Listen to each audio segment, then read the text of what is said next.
Saya akan menyampaikan mata kuliah dengan seri FEB 983. Ini adalah kuliah yang ke-13, ya. Kurang sekali lagi, berarti kita selesaikan semua kuliah kita, tapi jangan lupa kita akan harus ikut UAS-nya, ya. Dan jangan lupa tugas-tugas selama ini bisa dikerjakan dan dikirimkan sehingga kita bisa grading sesuai dengan tugas kita semuanya. Saya lanjut saja bersama saya Ben Wicaksono. Email saya ini silakan kalau Anda mau menghubungi saya.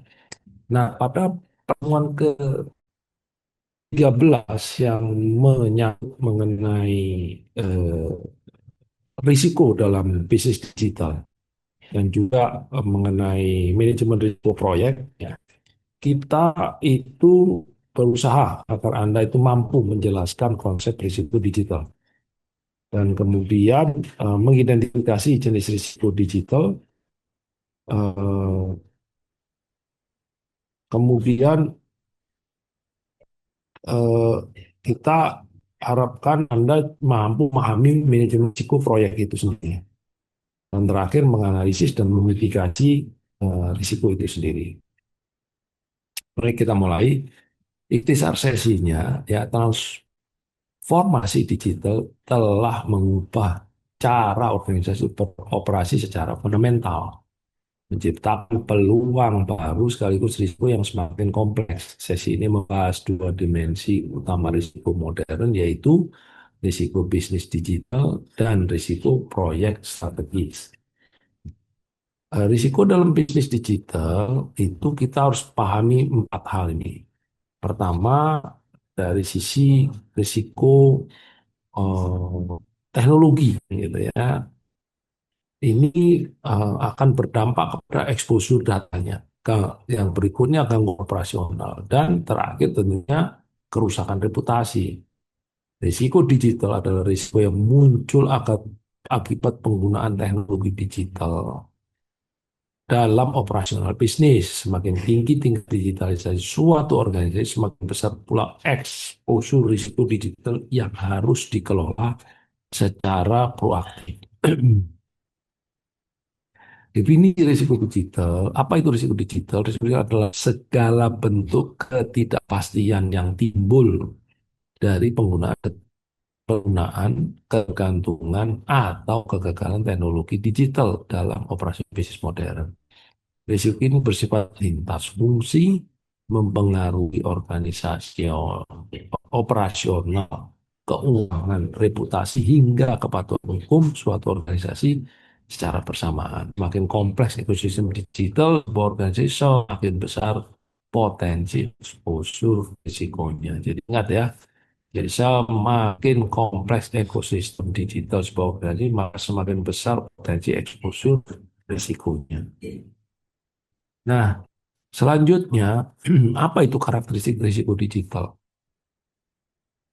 Risiko digital memiliki sifat yang sangat berbeda dari risiko konvensional, sehingga membutuhkan pendekatan yang berbeda, yang lebih adaptif dan berbasis teknologi, ya. Jadi nggak bisa begitu saja.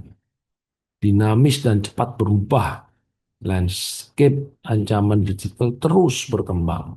Teknik serangan baru muncul setiap hari, menuntut respon yang cepat dan adaptif dari organisasi. Berbasis teknologi, kalau Anda nggak punya teknologinya, ya pasti nggak ada ini, ya. Risiko ini melekat pada infrastruktur IT, perangkat lunak, jaringan, dan ekosistem digital yang digunakan oleh organisasi. Berdampak luas, sebuah insiden cyber dapat mempengaruhi ribuan pelanggan, mitra bisnis, dan pemangku kepentingan sekaligus dalam hitungan menit saja. Sulit diprediksi, tidak seperti risiko pasar yang dapat dimodelkan secara statistik. Risiko digital seringkali muncul dari vektor serangan yang belum pernah dikenal sebelumnya. Jadi agak mengerikan ini, ya, karakteristiknya ini. Nah, ini peta risiko digital 5 kategori. Yang pertama, kita melihat risiko cyber itu sendiri. Apa kejadiannya? Ada peretasan, pengelapuan, serangan malware. Yang kedua, risiko data, kebocoran data, kehilangan data, pelanggaran privasi. Yang ketiga, kita juga bisa melihat ya di sini risiko digitalisasi atau risiko digital, kebocoran, kehilangan data, pelanggaran privasi, risiko sistem, waktu henti, kegagalan sistem, gangguan layanan, risiko reputasi, konten viral negatif, krisis media sosial, kerusakan merek misalkan.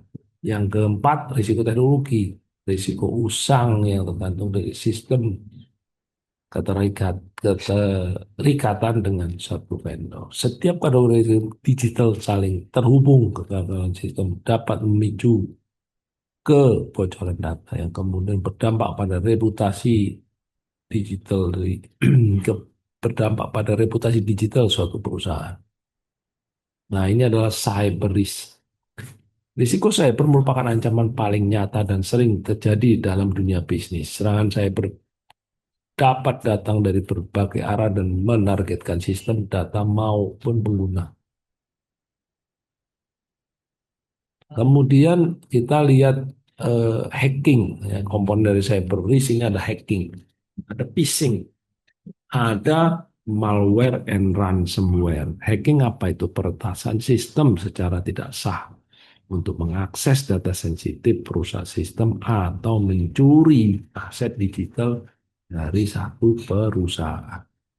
Phishing, apa itu? Penipuan digital yang menyamar sebagai entitas terpercaya untuk mencuri kredensial, data keuangan, atau informasi sensitif dari pengguna. Malware dan ransomware, perangkat lunak berbahaya yang menginfeksi sistem, mengenkripsi data, dan meminta tebusan atau merusak infrastruktur IT secara permanen.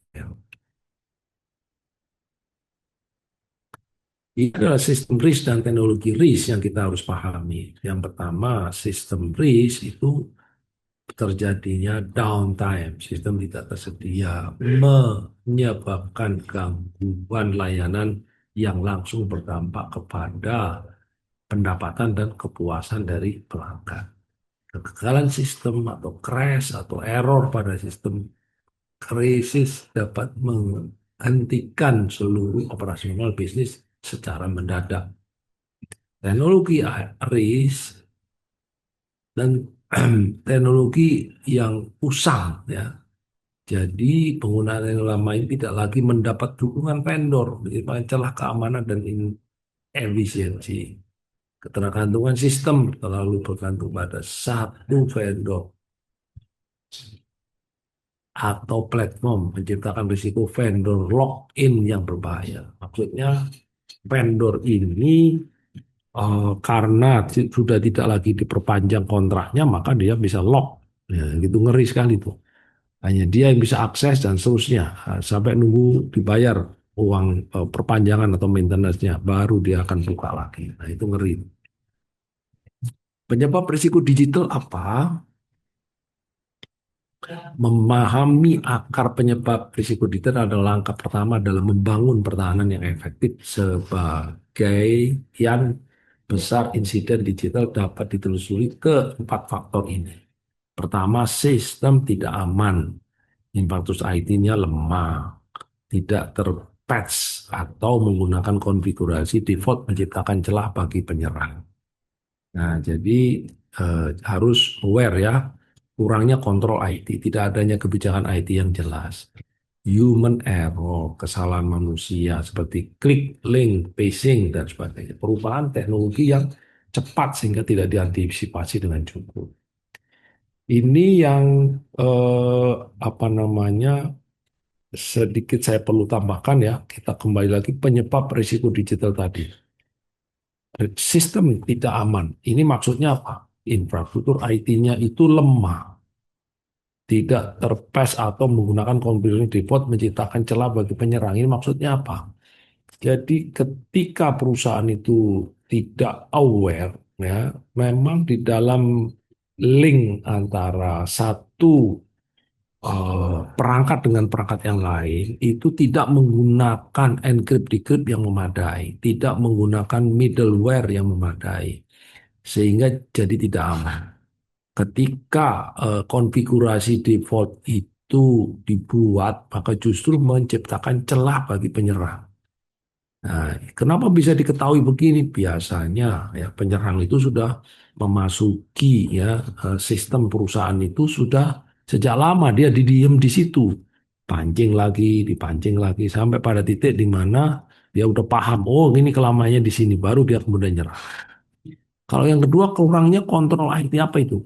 Tidak adanya kebijakan IT yang jelas, kontrol akses yang lemah, dan audit yang tidak teratur memperparah eksposur risiko. Maksudnya apa ini? Jadi ketika kita menerapkan manajemen risiko, ada satu yang namanya pertahanan ya, kontrol, fungsi apa namanya itu, pertahanan kedua ini, kontrol. Nah, kebijakan IT yang jelas itu akan memudahkan kontrol ini melakukan tugasnya. Ya, kalau nggak ada, misalkan ini harus dikontrol oleh dua orang yang berbeda atau tiga orang, sehingga apa? Aksesnya ini bisa diketahui siapa mengerjakan apa, terakhir bagaimana, menurut pedoman bagaimana, kenyataannya bagaimana, gitu ya. Ini harus diatur, harus dilakukan audit yang eh, yang teratur gitu ya sehingga bereksposur human error itu juga begitu secara manusia seperti klik link, phishing atau salah konfigurasi yang lebih dari 80% insiden keamanan cyber. Mengerikan ini human error ini. Ada orang-orang yang nggak di-training, orang-orang yang nggak punya kapasitas itu bekerja di situ bahaya.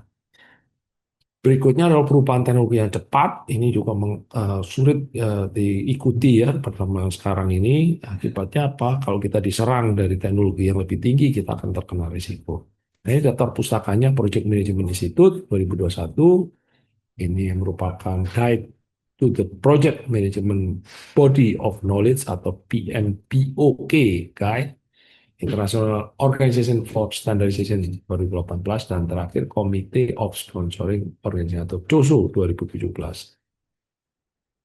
Demikian yang bisa saya sampaikan kuliah saya pada kesempatan ini. Sampai ketemu nanti di pertemuan terakhir kuliah yang ke-14. Terima kasih. Selamat siang.